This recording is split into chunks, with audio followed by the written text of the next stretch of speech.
ṣe lówùúrọ̀ tó bá dọjọ́ alẹ́ yóò ṣe. Ọ̀rọ̀ àgbà bí ó ṣe lówùúrọ̀ tó bá dọjọ́ alẹ́ dandan ni kó ṣe. Èmi mọ̀ pé wòlíì Ọlọ́run gidi ni mí. Mo mọ̀ wípé a fún mi ní ẹ̀bùn ìríran. Mo mọ̀ pé a fún mi ní ẹ̀bùn ìríran gidigidi. Àfẹ́ni tí n bá rí prophecy fún tí mi ò ní sọ fún.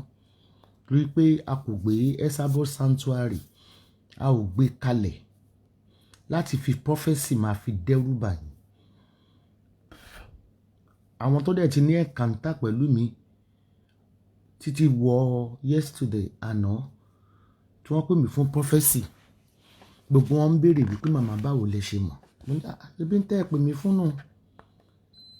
Ṣèbẹ́yìn lẹ pè mí fún prophecy. Nítorí Ọlọ́run sì ní kí n wí fún yín. Ṣùgbọ́n tí n bá rí still náà, àwọn tó ń pè mí náà, wọ́n lè testify pé tí n bá rí anything, mi ì ní sọ láti fi dẹ́rù bà wọ́n. Still mi ì ní sọ láti fi dẹ́rù bà wọ́n. Mi ì ní sọ láti fi dẹ́rù bà wọ́n. Torí orí ahọ́n, àwọn tí a fún láṣẹ orí ahọ́n, wọn ò tó àwọn tí wọ́n lọ wẹjú. Wọn ò tó àwọn tó lọ wẹjú tó ń rí ìríran èké. So tí àwọn èèyàn bá pè mí fún prophecy, mo máa ń lọ́ra tí n bá tiẹ̀ ká tẹ pé for example, gbogbo wa la máa kú tí n bá rí ikú mi ò ní sọ fún ẹni yẹn. Mo kàn máa ní pé kó dìjú kó yẹ ká gbàdúrà. Torí àṣẹ tó wà lórí ahọ́n fún ẹni tí a bá fi fún. Èmi mọ̀ pé mo ní àṣẹ orí ahọ́n gidigidi. Tó ṣe jẹ́ pé gbogbo àwọn tó ń gbógun tì mí, wọn ò lè tó mi, wọn ò dẹ̀ tó mi. Gbogbo ojú ló dẹ̀ rí pé àwọn ológo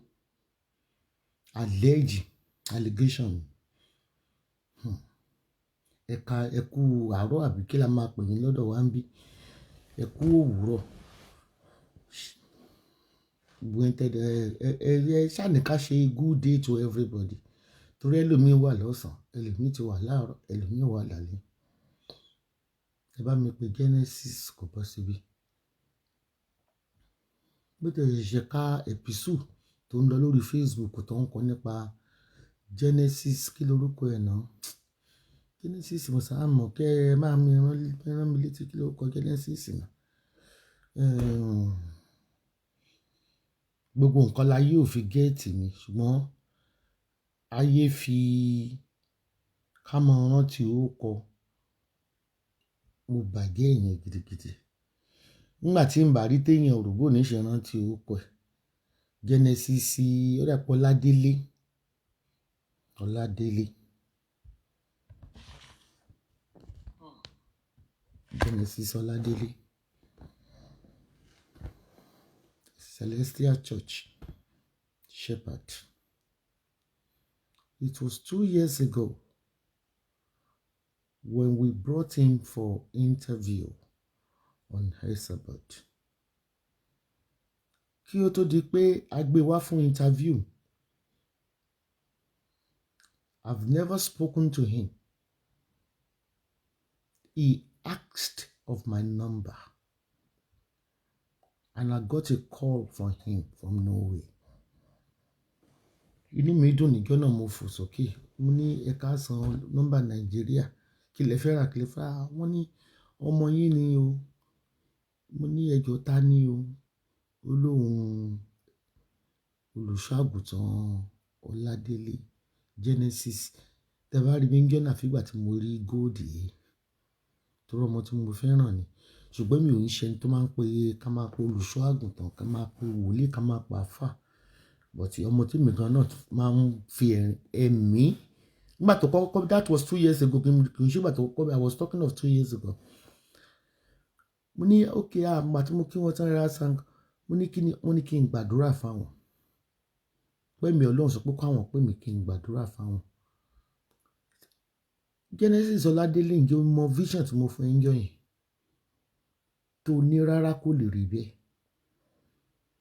Tí o bá ń ṣe ẹni tó ń gbàgbé nǹkan, mo dẹ̀ mọ̀ pé ó máa rántí because it was a special day for you as well pé àwa méjèèjì á sọ̀rọ̀. So and will I say that was the last day until I brought you for an interview?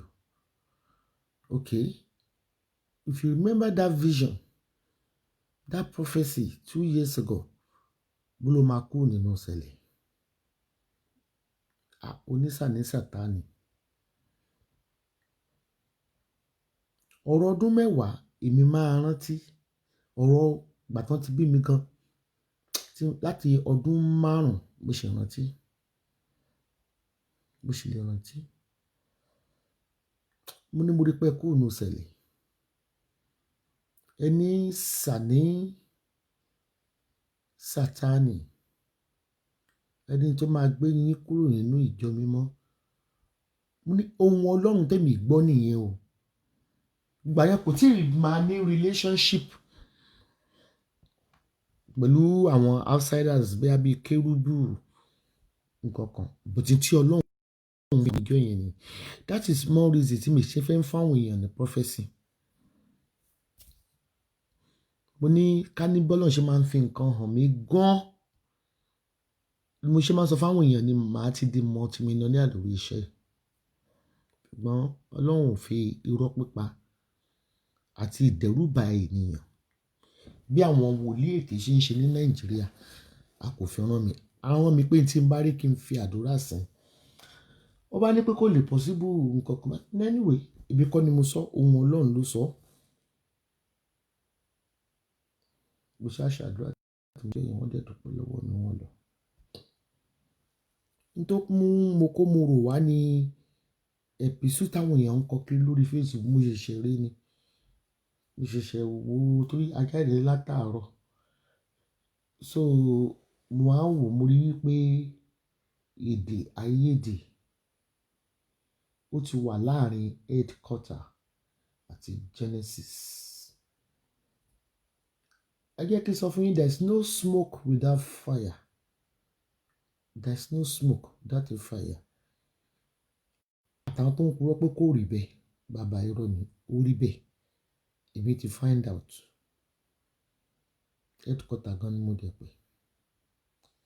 Remember, I was born in Celestial Church. Majority àwọn olùṣọ́ tó wà lÉkòó yẹn, tó wà ní Ìbàdàn yẹn, gbogbo àjọ dàgbà sínú ṣẹlẹ̀. Òótọ́ ni kíní yẹn rí bẹ́ẹ̀.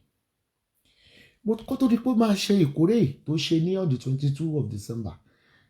If you people have been following my chat, I said one thing 3 months ago. Mo ní Genesis. Mo ní má jẹ́ kán mú ẹ ṣìnà.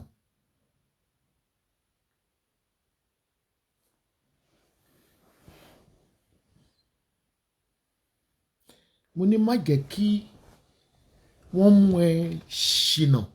Mo rí pé o ti ń kúrò ní ọ̀nà. Wọ́n ṣe sọ pé téèyàn bá ti ní owó tán, ìwà oníwà ló máa ń wù. Mo ní má bí ìtẹ̀ mọ̀ pé àmọ̀ pé ó máa gbé wá sí wà. Àmọ̀ pé ó máa ṣẹ́ anything wà. Mo ní bó ṣe níyì lójú ọmọ aráyé báyìí. Mo ní ṣé ìṣe tí mò ń rò ni mò ń rí. Mo ní má jẹ́ kí wọ́n mú ẹ ṣìnà. Mo dẹ̀ mú topic mi gan yẹn. Mo bá mẹ́nu kúrò ńbẹ̀. Okay now. Number 1.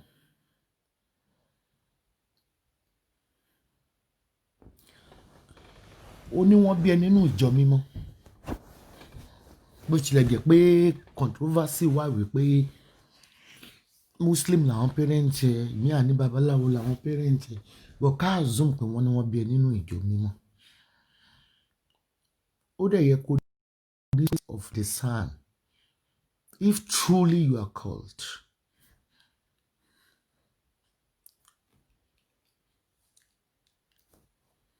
Are you following me? Because ilé tí Ọlọ́run bá kọ́ báyìí, èṣù lè wó within a second.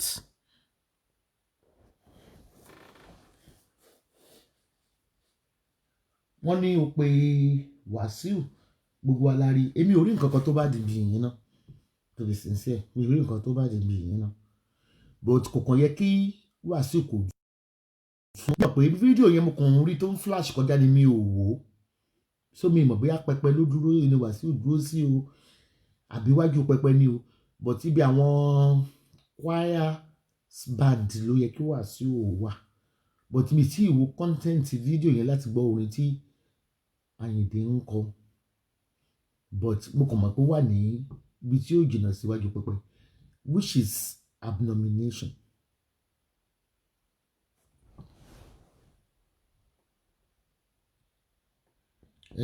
Asabe TV ó dárúkọ mi kí ló ní mo ṣe bàbá yẹn máa ń investigate kan ní mo sọ màá lọ wò mi máa wo àwọn program ẹ̀ gan-an but mi kàn comment ni kò yẹ kí ni Wàsíù Àyìndé fi ṣorí tí àwọn olórin tó lọ ń kọrin káàkiri Ìkórè tí wọ́n fi ṣorí as far as I'm concerned pẹ̀lú thousands of Ìkórè tí mo ti lọ tábàkọ̀gbà tí wọ́n ti bí mi sílé ayé olórin ìta máa ń dúró sí ibi táwọn akọrin bá wà ní kò yẹ kó wà níbi ojú pẹpẹ àfojúdi nìyẹn. Wàsíù wá kọrin kò kọrin àti rírú ẹ̀rí White City Church ní UK in the 80s late Sikiru Ayinde Barrister wá kọrin níbẹ̀ even I was there àwọn kan tẹ̀lé àwọn ní fídíò mi ń bẹ̀ gan-an gbà yẹn tí wọ́n wà l'Amẹ́ríkà wọn àti ìsẹ́ndì ẹ̀sìn mi ni I was there ẹni olórin ló lè kọrin nígbà Ìkórè even gan ilé pé Fẹlá Aníkúlápò tí ò bá tí kù content mi ti gbọ́ content orin tó ń kọ mi bá wọn tí ìwò fídíò yìí mi ìwò fídíò yìí but ẹ wá rántí pé àwọn tí ò tiẹ̀ ń ṣe ìdè gan àwọn olórin pínísípínísí tó máa ń wá láti London tó wá l'Amẹ́ríkà tẹ bá wò Ìkórè wọn orin ara ni wọ́n máa ń kọ bí ṣàkúṣàkú ẹ rí yẹn o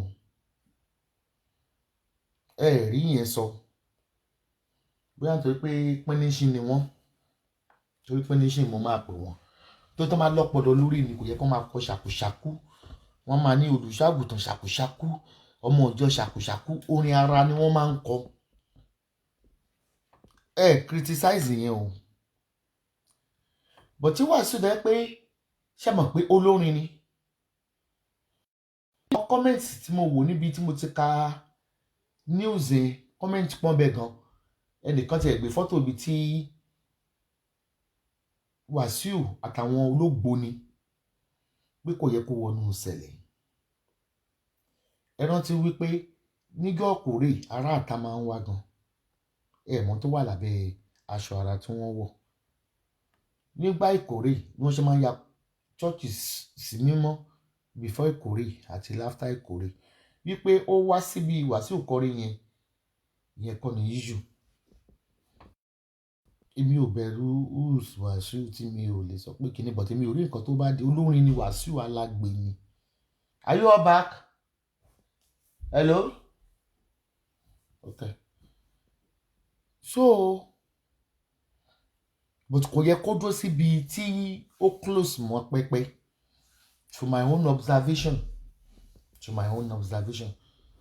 Number 2, Cardinal Odumbaku.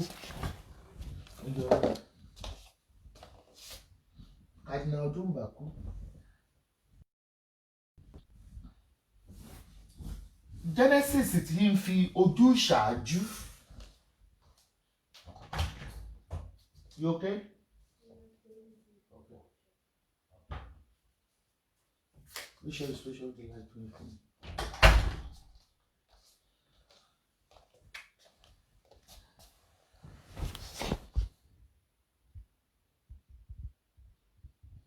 Okay, wọ́n ní olè a jẹ́ pé Wàsíù Àyìndé ó show maturity ó sì respect doctrine ibi tó lọ. Wọ́n mi sọ fún yín pé mo láwọn fídíò tó bá fẹ́ kí n máa tàgẹ̀ tó wà ní public gallery àwọn táwọn photographer Dublin máa ń gbé àwọn tó ń kọrin níbẹ̀ wọ́n kọ Paso, wọ́n kọ Wizkid nínú church, àwọn èèyàn ò rí yẹn. Ìyẹn gangan ni ò dáa. So ìyẹn lọ bẹ́ẹ̀. Cardinal Odumbaku, màá yẹ ṣe lọ wo fídíò yẹn ni bí mo ṣe rí sí. Mi mọ̀ bóyá Ọ̀ṣọ́fà ṣé mo bí iná wá, mo ní if not so Ọ̀ṣọ́fà yẹ kó mọ̀, ó mọ doctrine ìjọ mímọ́, kò yẹ kó jókòó. Níìsín ẹ ti ń fi afẹ́ ayé, ẹ ti ń fi mo lówó jẹ nìkan lọ. Genesis òun lọ sóko ìparun. Mo ṣe máa sọ fún ẹni ó ti ń lọ sí oko ìparun. Kí billionaire wà nínú àwọn followers mi tó máa ṣe anything stupid máa blast wọn. Mo mọ̀ pé owó nínú Bíbélì ó lóun ní gbòǹgbò ẹ̀ṣẹ̀.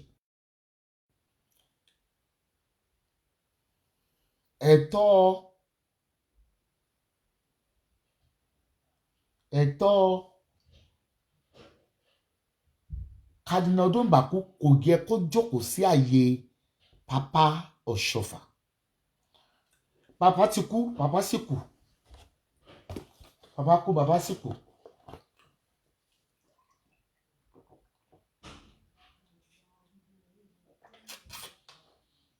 You okay? Yeah. In a minute. So gbogbo yẹn ló mọ̀ pé pẹ́pẹ́ sẹ̀lẹ̀ wọ́n ṣe ń tò. Fọ́tò Jésù, àwòrán Jésù máa wà ní orí àga kan. Àwòrán Papa Ọ̀ṣọ́fà máa wà ní apá kan, kò yẹ sí Cardinal Odumbaku. Tẹ́ bá máa yapa kó nù sẹ̀lẹ̀, Cardinal Odumbaku ẹ kó nínú sẹ̀lẹ̀ torí wípé gbogbo ìmúra yín, and there is no post as Cardinal in Celestial Church. Tí àbárẹ́ ni bá ní wọ́n ní àwọn APC ẹ̀yin náà, I don't care. I will continue to say the truth.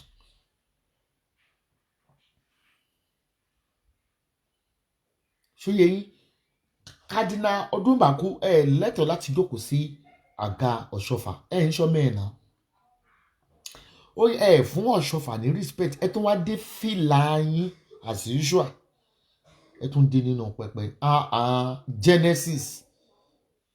Bí bàtà bá ti ń ro pọnlá, táyà àwọn èèyàn bá ń já láti bẹ́ẹ̀ sọ̀rọ̀, kò sẹ́ńtẹ́ mi ò lè là lé ìlú ìbá sọ̀rọ̀. Jẹ́ kí n sọ ọ̀kan fún yín. Once a Celestian will always be a Celestian. Bí o tí rí church tí mo fẹ́ lọ ni o, ewé mi ò ní nǹkan kan ṣe pẹ̀lú sẹ́lẹ̀. Ọjà mi ni wọ́n ń tà. Wọ́n ní wọ́n á pe ìwọ Genesis ní headquarter. Once you are still under Ọ̀ṣọ́fà, you should have responded.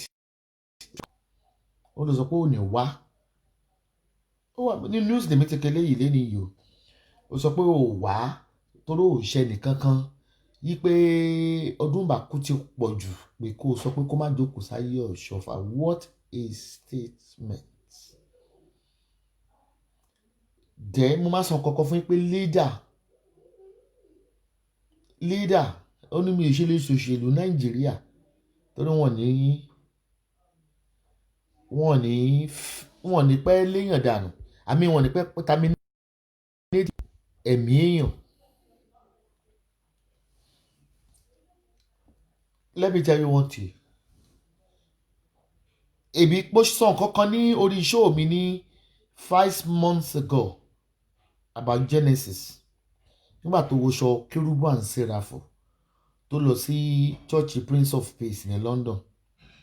Mo ní that means you are not proud to be a Celestian. Tí Esther Ajayi bá tẹ̀ delegate ẹ pé òkè o, wọ́n ṣe ní church òun London ló represent òun, aṣọ sẹ̀lẹ̀ ló yẹ kó wọ̀ níbẹ̀ kì í ṣaṣọ Kérúbù. Aṣọ sẹ̀lẹ̀ ló yẹ kó wọ̀ lọ síbẹ̀. sórí pé vision 2 years ago ló ń wá sí ìmúṣẹ. Wọ́n lé nínú news yẹn wọ́n ló sọ pé ó fẹ́ dá dúró. News 2 years prophecy 2 years ago ló wá sí ìmúṣẹ báyìí.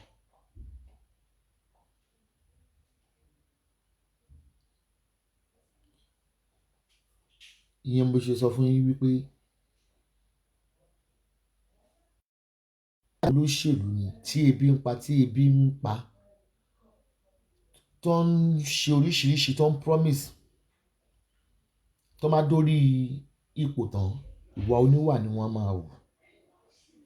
Tí ara bá ti tù wọ́n, wọ́n á gbàgbé tó lé wọn débẹ̀, wọ́n á gbàgbé ìyà tó jẹ wọ́n débẹ̀. Genesis ilẹ̀ ń yọ̀ rọra tẹ̀lé. O ní láti lọ sí headquarter unless tender resignation letter pé ò ṣe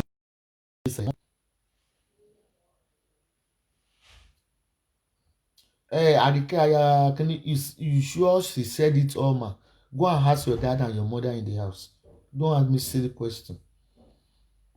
You are talking to an informative blogger here. Go and ask your mother's pussy. Don't bring your politics here. Okay? Don't ever bring your politics there. Whether ó tiẹ̀ sọ bẹ́ẹ̀ kò sọ bẹ́ẹ̀. Whether ó tiẹ̀ sọ bẹ́ẹ̀ kò sọ bẹ́ẹ̀. Ṣó yẹ kí Cardinal Odoma kókó jókòó sí síìtì kí ni wọ́n ti ń pè late Ọ̀ṣọ́ SBG Ọ̀ṣọ́fà. Ṣó yẹ kó dé fìlà níbẹ̀. You are blinded. You people are gullible. If you don't know anything about Celestial Church, if you don't know anything about the Celestial Church,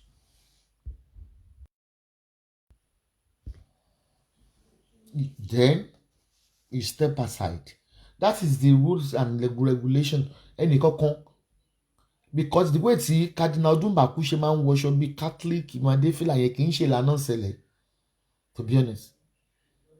Tó bá dẹ̀ mọ̀ kó o náà fẹ́ declare rẹ̀ as a reverend or pastor founder, fine enough. Àmọ́ ìyá wọn tó ti yapa kó nínú ṣẹlẹ̀ tó dẹ̀ ṣe ń lo logo ṣẹlẹ̀ but kò ní ẹ̀tọ́. Genesis, you are less sent a message back to the headquarter wípé you are not in a position, you are not that you are not in a position to correct Odumbaku. Ó mì pé ó tóbi jọ Ọlọ́run ẹ lọ. This means you are worshiping money. O ti ń worship post. Jẹ́ sọ kankan tó ṣẹlẹ̀ fún ibi tó ti yẹ kí ọ̀rọ̀ ìyá ègò ní dárúkọ tó ṣẹlẹ̀ sí Genesis. This guy pè é láti United Kingdom. Ṣé ọdún yìí ni kó jẹ́ ọdún yìí tó àti wà ní late by? Wọ́n pè ní United Kingdom wípé wọ́n fẹ́ wá rí Genesis. You agreed. Ìwọ kan ló tún sọ appointment ẹni yẹn ra ticket. Ẹni yẹn ra ticket. Ó fly lọ sí Nàìjíríà. Ó attend the church service so that after the church Sunday service a lè rí Genesis. So gbà tí sẹ́ni Genesis parí ẹ̀sìn tán, ó ní kó jókòó síbi waiting area pé òun ń bọ̀. Kò pẹ́ ni àwọn politician kan dé. Ọkùnrin yẹn sọ pé ó dáhùn dúró for good 6 hours. 6 hours. Ó ní yóò tẹ̀ wá dùn òun. Ó lóòótọ́ ẹ̀ tún wá yọjú sí òun pé ó ti ń lọ, ó wá gba back door bó ṣe disappear nìyẹn. Ẹni yẹn wá bitter gan ó pè mí. Ẹni yẹn wá bitter. Mo lè sọ mo ní mọ́tò wo ló gbé débẹ̀. Bẹ́ẹ̀ ni yẹn bá lórí lẹ́ṣà tó ń gbọ́ mi. Mo ti gbọ́rọ̀ yẹn for a couple of months. Ẹni yẹn ti pè mí pé it's not what they are portraying Genesis ni pé 6 hours tó bá àwọn politician kan dé. Ìyẹn sórí chair. Kàkà kó tún wá sọ pé ó dàrú ó ti lọ kó wá ń jọ kejì ó wá gba ó dẹ̀ pé another door at the back. Bí Genesis ṣe lọ nìyẹn. máa tún categorize as love of money. Money is evil. You need to follow your spiritual lane. Wọ́n ti mú ẹ wọnú ayé o. Wọ́n ti mú ẹ wọnú ayé. Gbogbo èèyàn ló láìkí bó ṣe máa ń wàásù. Ṣùgbọ́n owó ni gbogbo ẹ̀ṣẹ̀. Look at me. Mi ò wà tempted pẹ̀lú owó. Pẹ̀lú owó ń bí. Kàkà kí bí ọjà mi bó ṣe ń give testimony pé wé mi ṣiṣẹ́ máa tún máa ń dé price ẹ̀ ni. Torí pé kí ni mo believe pé Ọlọ́run nìkan ló mú yàn là láì fi làálàá kún. Ọlọ́run ọba nìkan ló mú yàn là láì fi làálàá kún. Anyway, we know your cancers. Má yẹ kán mislead ẹ. But kí wọ́n ti pè Ọdúnbàkú cardinal, ìyẹn lo veto power lórí àwọn ìyẹn lo veto power gangan lórí àwọn Ọ̀ṣọ́fàs. Nítorí pé òun ló ní kí ni wọ́n ti ń pè àwọn APC ní Nàìjíríà, àwọn lẹ́rúkú Tinubu. But bí tẹ́ bá ṣàwọn ìṣẹ̀lẹ̀ lọ ẹ rí i pé àwọn kan tó ń kọ́mẹ̀ntì bẹ́ẹ̀ lọ́wọ́ ní news tó gbé jáde overnight lẹ́ni ẹ rí àwọn tó ń kọ́mẹ̀ntì sí abẹ́ gbogbo wọn máa sọ pé I was a former Celestial, I am a former Celestial, I went to Celestial before. Ọ̀pọ̀lọpọ̀ tí ń sá kúrò nínú Celestial Church. Ọ̀pọ̀lọpọ̀ ó ti ń sá kúrò nínú Celestial Church. Sórí tó sọ pé Genesis is so respectful torí pé ara dálámọ̀ lé ayé nìyẹn tí gbogbo yín ò kì í fẹ́ mọ̀ pé ṣé rí gbogbo ẹni tó bá ti pè rẹ̀ ní leader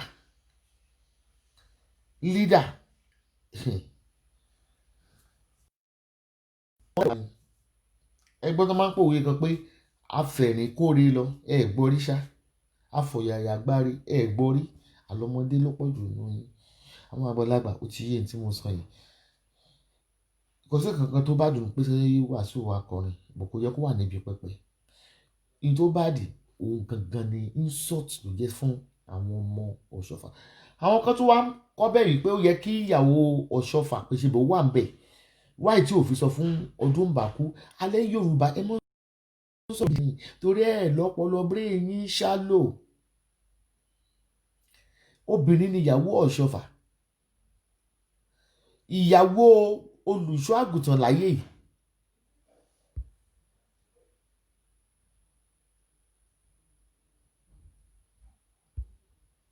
Ìyàwó olùṣọ́ àgùntàn láyé yìí. Ìyàwó pastor àbí prophet wọn ń bẹ wọn ń sọ̀rọ̀. Tó ń jó ṣàkùṣàkù. Ẹ rí i pé gbogbo àwọn ìyàwó irú bíi bàbá ìyàwó Adébóyè gbogbo àwọn ìyàwó wọn ń bẹ. Wọ́n wà tame. Sóyè yín kí lẹ fẹ́ kí ìyàwó Ọ̀ṣọ́fà ṣé kó lọ wọ́ Ọdúnbàkú wájú pẹpẹ ni. Iṣẹ́ olùṣọ́ àgùntàn tó ní chọ́ọ̀chì yìí ni ìyẹn ló máa tún jẹ́ kí n yàbàrà díẹ̀ lórí ibi tẹ́yìn Nigerians Yorùbá fi ní ọpọlọ. Ẹ ti gé ọjọ́ ọ̀la yín mọ́ èyí tó lọ́pọlọ náà àwọn Yorùbá wọn ò ju 10 lọ.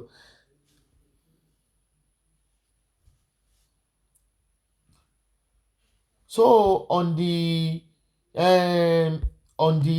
kí ni mo ti ń pè nígbà tí àwọn kan ń sọ wípé kò yẹ kí wọ́n arrest Sọ̀bìtìrẹ bí tóbi rẹ̀ ló lóun ń jẹ́ ni ṣé Sọ̀bìtì tóbi rẹ̀ ni àbí kí ló lóun ń jẹ́.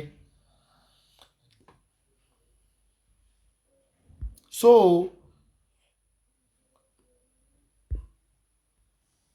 one thing ẹni ọlọ́pàá Nàìjíríà wọn ò ní láti arrest pásítọ̀ àáfàá yẹn arákùnrin yẹn ọmọ Àkúrẹ́ yẹn torí pé ẹgọ náà ni arágọ Yorùbá náà ni bí chọ́ọ̀chì yẹn ṣe wà Sọ̀bìtì ló responsible fún gbogbo àwọn tó kó jọ ń bẹ̀.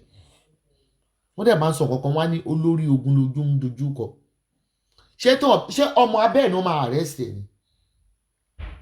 Mi ìmọ̀ bẹ́yìn èèyàn àní ọ̀nkú Buhari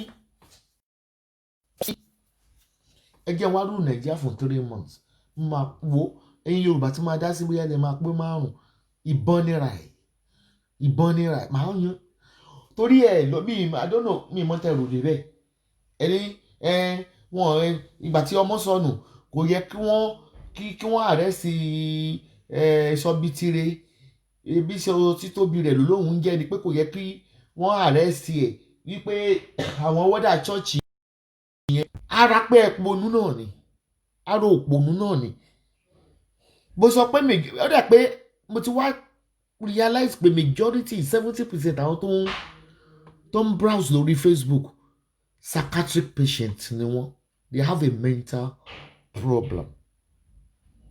Mo ṣí school ní ìsìn ọmọ sọnù ṣé principal kan máa gbé principal wọn àkọ́kọ́ arrest torí sọ títóbi rẹ̀ pẹ̀lú bó ṣe lérò lówó tó ó yẹ kó ní kámẹ́rà ó yẹ kó o fẹ́ kóyàn jọ o ò ṣe kámẹ́rà sí church ó ní wọ́n máa gbé mọ̀nàká ó ní wọ́n máa gbé ok ẹ tún sọ ní pé a rí pé pásọ̀ yẹn kọ́ ló gbọ́mọ ó yá dìdìrín ní Yorùbá ó ṣàmọ́ ọmọdé chọ́ọ̀chì ẹ̀ kò rọ́mọ mọ́ ta ló yẹ kán gbé ṣé tó fún ní pọ́fù ni wọ́n máa gbé ni nígbà tó ń bá gbé lídà tí gbó bá fa gbùrùgbùrù á fa gbó tí wọ́n bá gbé lídà tí gbó bá fa gbùrù sọ bí títóbi rẹ̀ lè má mọ̀ nípa ọmọ yẹn but tí náà sọ pé chọ́ọ̀chì ẹ̀ lọ́mọ ti disappear ó ló máa take action àwọn bẹ̀rẹ̀ sí ká 1 2 pé ok ibo lẹ mọ́ ọmọ lọ lásìkò wo ta ló fún lóúnjẹ ibo ló jókòó sí ta ló mú jáde gbàtọ́ máa mú jáde wọn ò faṣọ bò bí ẹlẹ́hànà wọ́n mú jáde nǹkan kan definitely ẹ wá tún bẹ̀rẹ̀ sí blame àwọn ọlọ́pàá yìí pé wọn ṣiṣẹ́ wọn ṣe kíní kan ibi ò tiẹ̀ mọ́ta tiẹ̀ lè ṣe tá lè fi tẹ́yìn Yorùbá lọ́rùn torí lọ téèyàn bá kàn máa ń bá yín sọ̀rọ̀ lórí Facebook máa bá yín jà bí wà téèyàn bá dídìrín ọmọ láǹgídí bí wà téèyàn bá ń bọ́ ọmọ láǹgídí sọ̀rọ̀ ni ó ní èèyàn ló ra ilẹ̀ ẹbẹ̀ olókóyàn jọ pé ẹ wá wọ ọkọ̀ ògbàlà wọn á ní wọn ọ̀rọ̀ ọmọ yẹn pẹ́rẹ́ǹtì ẹ̀ gbé o bẹ́ẹ̀ ṣe ń sọ o which me you believe báwo ni pẹ́rẹ́ǹtì ṣe máa fi ọmọ ìṣògùn owó àmọ̀pọ̀ wà o tí ò ní mi ilẹ̀ bùká ní kámẹ́rà wà ní chọ́ọ̀chì yẹn ní pẹ̀lú ẹ ṣe pé bọ̀bọ́ yẹn ní bínú ní àbíkílẹ̀ pé bíbí mílíọ̀nì àní bẹ́ẹ̀ ṣe sọ pé olówó ó yẹ kó ṣe kámẹ́rà wà ní RCCG náà ẹ jẹ́ ká máa ronú ká tó sọ ọ̀rọ̀ jáde Sọbitire òun ni wọ́n máa gbé so Sọbitire wọ́n kẹ́ lọ kó àwọn èèyàn báyìí wá tó ń wà ní ibẹ̀ ní àsìkò báyìí táìmù báyìí èèyàn ló ṣàmú kúrò ẹni tó sọ wípé òun rí ẹnìkan tó mú ọmọ yẹn bó ọmọ yẹn wọṣọ báyìí ó yẹ kó wọn arrest lẹ́sẹ̀kẹsẹ̀ bọ̀ Sọbitire á mọ̀ wọn náà báwọn workers ẹ̀ ni so ọ̀rọ̀ bọ̀tọ́ bá ti ń bá yín sọ ọ̀rọ̀ pásítọ̀ báyìí ẹ máa ń ya wèrè gidi o ẹ máa ń ya wèrè ojú yín náà lẹ́ẹ̀fẹ̀rẹ̀ yẹn mọ̀ pé gbogbo tí ń bá sọ kì yóò lọ láìṣẹ́ ó dàbọ̀.